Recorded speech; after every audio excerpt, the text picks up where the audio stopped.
पांडू थोडी घालू दे ना पांडू. पांडू थोडी मी तुझ्या बाहेर म्हणतोय. पांडू थोडी थोडी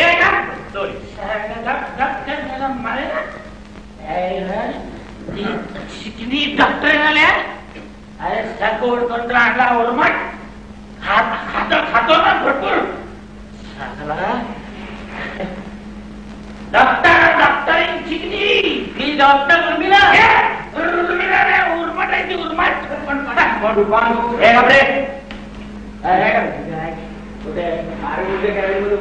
इथे कशाला बसलो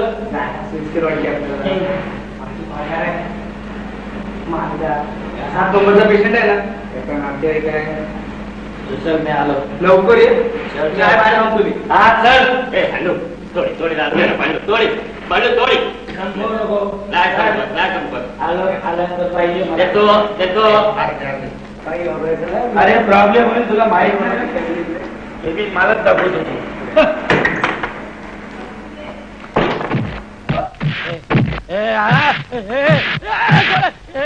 मला गाठवला. बरं तर मारतो तुला मारतो. पांडू टाकल्या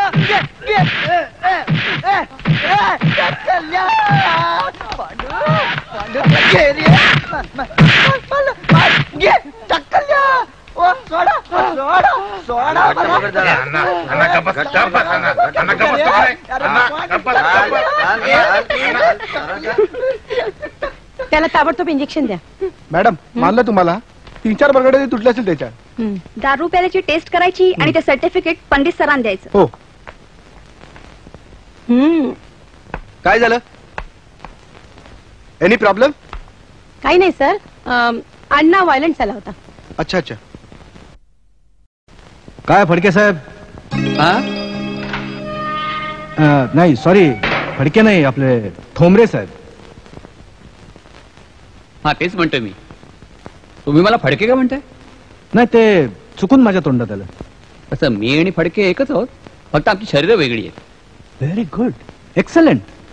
म्हणजे फडकेंच्या मनात आता काय चाललं असेल हे तुम्ही फडके बनून मला सांगू शकता. हो ना. मग कधीतरी फडके बनून फडकेंचे विचार लिहा ना. म्हणजे त्यांना काय वाटत असेल.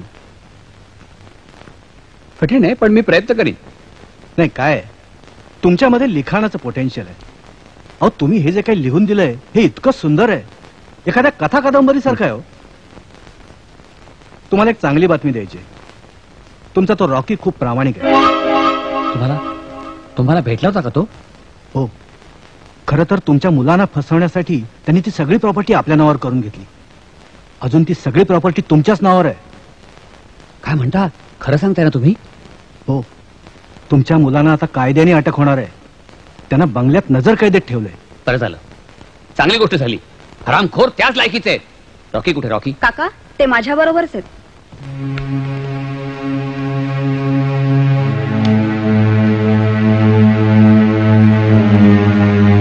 साहेब कागदपत्र.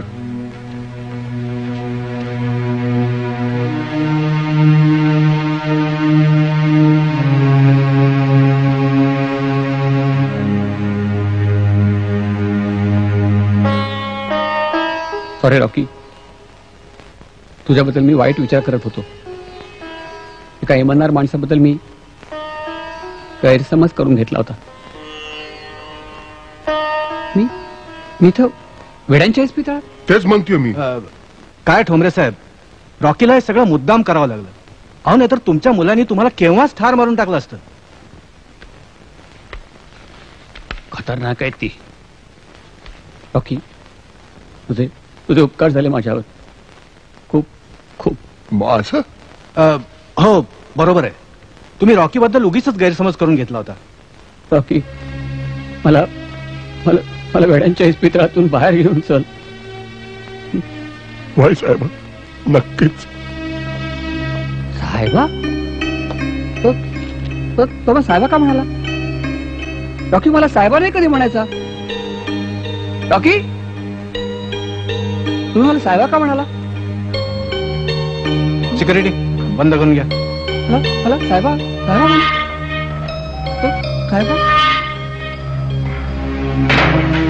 रॉकी रॉकी, अरे साहेबा का म्हणाला? साहेबा. रॉकी बद्दलचे माझे विचार काय होते, पण आज रॉकी किती वेगळा वाटला. माणूस एखाद्याबद्दल काय काय विचार करतो, पण वास्तवता किती वेगळी असते. माणसाचं खरेपण समोरच्याच्या वागण्यात असतं की आपल्या विचारात असतं. विचार माणसाला कुठच्या कुठे घेऊन जातात. एका वेगळ्या जगात, वेगळ्या माणसात होत्याचं नव्हतं आणि खऱ्याचं खोटं करून टाकतात हे माणसांचे विचार. मुलांच्या वाईट विचारानं मला या वेड्यांच्या हॉस्पिटलमध्ये आणून ठेवलं. संपत्तीचा हव्यास, ती लुटण्याचा वाईट विचार, त्या विचारानंच त्यांचं सुद्धा आयुष्य उद्ध्वस्त केलं. हा रॉकी आज मला साहेबा का म्हणाला? रॉकी मला कधीच ह्या नावानं बोलवायचं नाही. साहेबा मला कोण म्हणायचं? साहेबा कोण म्हणायचं मला आठवत नाही. सुमी, तुझा बाबा मला साहेब म्हणायचा. देशपांडे मला साहेब म्हणायचे. नोकर चाकर मला मालक म्हणायचे. रॉकी सुद्धा मला साहेब म्हणायचा. त्या दिवशी साहेबा का म्हणाला? काका आठवून बघा, तुम्हाला दुसरं असं कोणी साहेबा म्हणायचं? बच्चन सिंग, रामू, परशा, देशपांडे, ऑफिस मध्ये तुमची माणसं, जाधव, कदम, खरात, सदाभाऊ बागडे.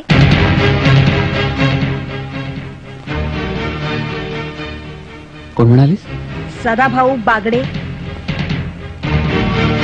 सदाभाऊ बागडे.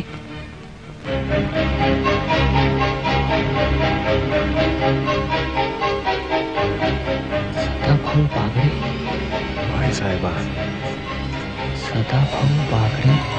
वाय साहेबा. सदाभाऊ बागडे. वाय साहेबा. सदाभाऊ बागडे. वाय साहेबा. सदाभाऊ बागडे. वाय साहेबा. सदाभाऊ बागडे. वाय साहेब. वाय साहेब. वाय साहेब. वाय वाय साहेब. वाय साहेब.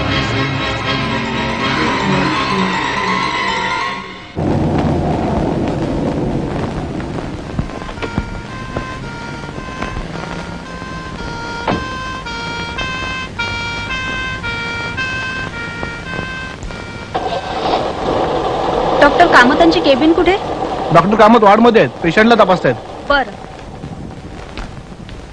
जाताना त्यांनी माझ्या प्रेताला लाथा सुद्धा मारल्या. पण आता तर तुम्ही जिवंत आहात. देवानं जिवंत केले मला. त्याच काम करतोय. कुठला देव? ते मी तुम्हाला कशाला सांगू? तुम्ही कोण? मी डॉक्टर आहे. वाटत नाही. मग कोण वाटतो? देशद्रोही वाटतोयस. त्यांच्यासारखा. मी आता अणुबॉम्ब तयार केलाय. संधी मिळाल्यावर मी त्यांच्यावरच टाकणार. म्हणूनच त्यांनी हेर पाठवलेत. हेर? बॉम्बची टेक्नॉलॉजी चोरायला. खिशाला पेन का लावलंय? तुमच्यासाठीच आणलंय. त्याच्यात बॉम्ब असेल. ते वेगळं असतं. हे देवदूतांनी पाठवलंय. हा, तुमच्या खास संशोधनासाठी. हे बघा. हा? नाही. Hello sir. हेर फिरतोय इकडे तिकडे. हे आजूबाजूला सारखे फिरतायत.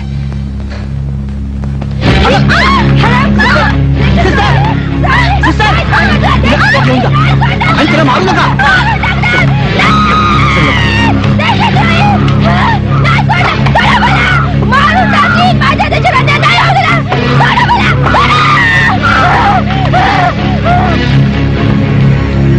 नाही सोडणार. नाही सोडणार. फार त्रास होतो का? No problem sir. एवढी एक्साइट होईल असं वाटलं नव्हतं. हो, मला सुद्धा. नाहीतर मी अलर्ट राहिले असते. का, असायला काय झालं? काही नाही सर, असाच विचार करत होते. या मनोरुग्णांच्या कथेत मी कुठलं तरी पात्र बनते. आता या मुलीच्या कथेत मी हेर झाले, फडकेंच्या कथेत सुमी. मागच्या जन्मी खरोखर मीच मोठी मनोरुग्ण असणार असं वाटायला लागलंय आता. बरं, काय म्हणतात फडके साहेब? सर, खूप प्रगती आहे त्यांची. ती कथा संपली असं वाटायला लागलं. रॉकीला प्रामाणिक केल्यानंतर आणि मुलांना पकडल्यानंतर कथेच्या शेवटाकडे गेलेत ते. सोडणार नाही, नाही सोडणार त्यांना, नाही सोडणार त्यांना. ज्या पात्रांना घेऊन ते कथेत रंगत आणत होते ती पात्रच अचानक बदलल्यामुळे कथा संपवण्याशिवाय त्यांच्याजवळ काही पर्यायच राहिलेले नाही. आणि उर्मिला मला वाटतं हे सगळं अनाहूतपणे घडते. ज्या पद्धतीनं कथा सुरू करून ती लिहिता लिहिता त्यात ते गुंतत गेले त्याच पद्धतीने ते बाहेर पडतायत. किती पानं लिहिलेत? सर अंदाजे 70-75 पानं लिहिलेत त्यांनी. पण किती वेगवेगळ्या प्रकारचं लिखाण केलंय त्यांनी. त्यात मुख्यमंत्र्यांना पत्र, माणसांच्या आयुष्याबद्दलचं त्यांचं मत, संपत्तीचे मुलावर होणारे दुष्परिणाम, मध्येच काही कवितांच्या सुंदर ओळी, एखादं निसर्ग वर्णन. मला वाटतं सेलमध्ये राहून कोंडून पडल्यामुळे त्यांचं इमॅजिनेशन वाढलं असेल. सर खूप छान लिहिलंय त्यांनी. लिखाण ऍबस्ट्रॅक्ट असलं तरी साचेबद्ध आहे. आणि हो सर, कालच्या लिखाणातली एक महत्वाची गोष्ट म्हणजे त्यांनी हरामखोर लिहून त्यावर पुन्हा काट मारली. I see, first class. Sir पण ते नुसते विचार करून थांबलेले नाहीये. हे विचार त्यांनी आपल्या लिखाणात सुद्धा मांडले. अरे वा, बघू वाचून दाखव. त्यांनी ते लिहिलंय सर, साहेबा मला हाक कोण मारायचं. सर इथे एक गॅप आहे. मला म्हणजे मी कोण. तर पुढे त्यांनी अचानक लिहिलंय की सदाभाऊ बागडे मला साहेबा हाक मारायचं. सदाभाऊ म्हणजे ऑफिस मधला माझा सहकारी, पण मी कोण. ठोंबरेंची कथा तर मी, असं लिहून त्यांनी पुढे सर एक गॅप दिलाय. रॉकी, इथे एक प्रश्नचिन्ह आहे. मला साहेबा नाही म्हणायचं, सदाभाऊ मला साहेबा म्हणायचं. मला, मी, पुन्हा एक प्रश्नचिन्ह. Very good.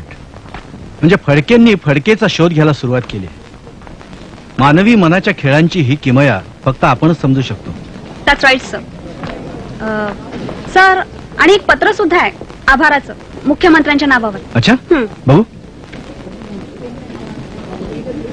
सर त्यांनी लिहिलंय की माझ्या मुलांवर योग्य ती कारवाई करून त्यांना शिक्षा केल्याबद्दल मी शासनाचे आभार मानत आहे. लवकरात लवकर इंद्रधनु बंगल्यासारख्या प्रचंड संपत्ती असून सुद्धा असहाय्य झालेल्या वृद्धांसाठी. Very good. पण सर त्यांनी पुढे कुठेही आपल्या मुलांचा उल्लेख केलेला नाहीये.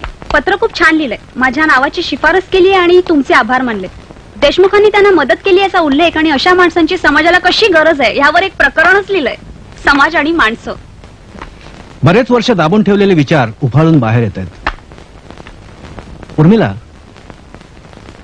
माझा एक्सपेरिमेंट सक्सेसफुल होणार अशी आशा आता फडकेंनी निर्माण केली आहे. फडकेंची केस जेव्हा माझ्याकडे आली तेव्हा त्यांना हीच ट्रीटमेंट द्यायची हे मी ठरवलं होतं. म्हणजे सर? हे बघ उर्मिला, पॅरानॉइड स्किझोफ्रेनिक पेशंटची विचार पद्धती जर तू पाहिलीस तर त्यात महत्वाचे 5 भाग दिसतात.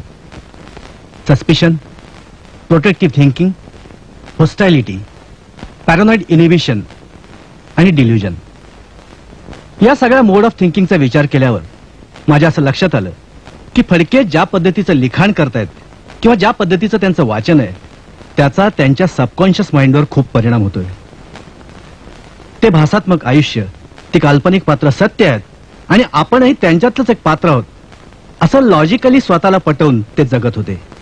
अगदी सिस्टमॅटिकली त्यांनी एक कम्युनिटी तयार केली होती, पात्र तयार केली होती आणि ती पात्र आपल्याला ठार मारणार आहेत अशी त्यांची खात्री झाली होती. म्हणून मी त्यांना लिहायला लावलं. लिहिता लिहिता त्यांच्या डोक्यात असलेलं, त्यांच्या मनात साचलेलं ते कथानक, ती पात्र त्यांच्यामधून निघून लिखाणाद्वारे कागदावर साकारतील हा एक प्रयत्न होता. कागदातून फडकेंमध्ये शिरलेल्या ठोंबरेंना पुन्हा कागदावर आणण्याचा. त्यामुळे कथेतले ठोंबरे कथेत जातील आणि कथा लिहिणारे फडके पुन्हा फडके होतील. आणि मला वाटतं मला त्यात यश मिळतंय. Exactly sir. दुभंग झालेलं व्यक्तिमत्व पुन्हा एकसंध होतंय. राईट. हॅलो, हा बोल विवेक. अच्छा, व्हेरी गुड. हा हा, हो thank you. Congrats to you also. हा भेटू. गुड न्यूज आहे माझ्यासाठी. फडकेंची केस डिसमिस झाली. ओह थँक गॉड. आता कधीही त्यांना नॉर्मल वॉर्ड मध्ये शिफ्ट करायला हरकत नाही. अहो तोंडाला वास येतोय दारूचा. माझ्या तोंडाला कायम दारूचा वास येतो, पण मी दारू पित नाही कधी. कालच्या गोळ्या घेतल्या का? चला झोपा इथे. उर्मिला, उद्या फडकेने शिफ्ट करायचंय म्हणून पंडित सरांनी बोलवलंय. अगं मी तिथेच निघाले होते. सर आम्ही पंडित सरांना भेटून येतो.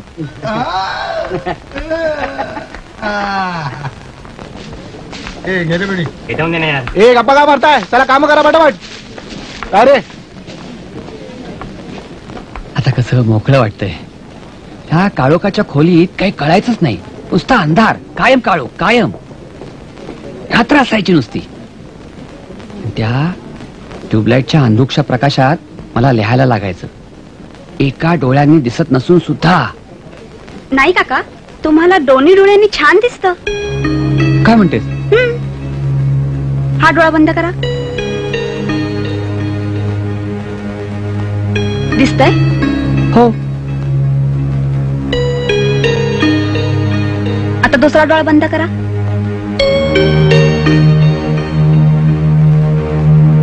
दिसतंय? हो, पण मला एका डोळ्यांनी. काका, एका डोळ्याने आंधळे होते ते ठोंबरे, तुम्ही नाही. तू काय म्हणते सुमी ते कळलं नाही मला. उर्मिला 9 नंबरच्या पेशंटला डिस्चार्ज द्यायचं. बरं, मी पेपर्स नंतर तयार करते. ओके. कसे आहात तुम्ही? बरं आहे. उर्मिला? काका, इथे सगळे मला उर्मिलाच म्हणतात.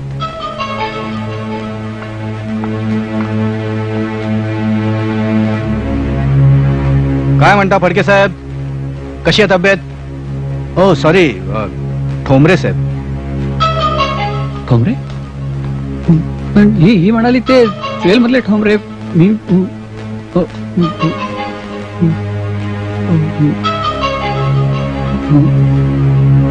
अरे अरे धर धर धर ना. तू सगळ्यांची तयारी कर. अहो. अरे इकडे जरा वॉर्ड मध्ये घेऊन चला. Hello sister, thank you. हा झोपा झोपा हळू. हा ठीक आहे, बाजूला.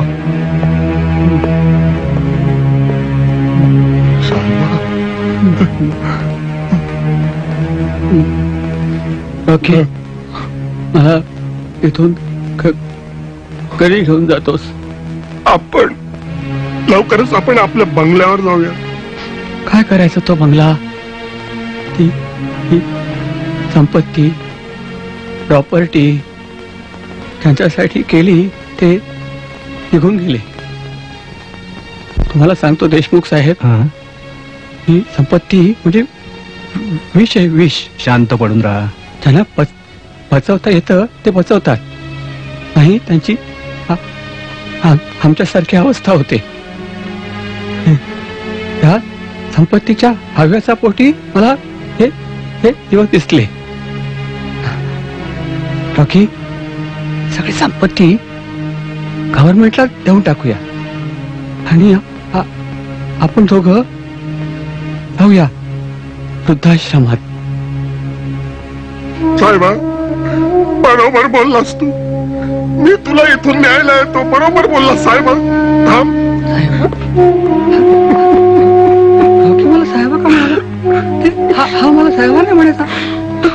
ए पोरी, साहेबा कोण म्हणायचा? ही उदी माझ्या साहेबाच्या कपाळाला लाव. हा का म्हणाला? मला कळत नाही. मला लवकर लवकर. हा रॉकी मला साहेबा का म्हणाला? मला साहेबा माझा सदाभाऊ बागडे म्हणायचा. माझा सदाभाऊ बागडे मला साहेबा म्हणायचा. हो. ही आणखी काही पत्र आहेत. माधव हॉस्टेलमध्ये असताना मामांजींनी त्याला लिहिली होती. माधवने ते जपून ठेवली होती. तुम्हाला ती डायरी मिळाली ना? सुबोधने आणून दिली.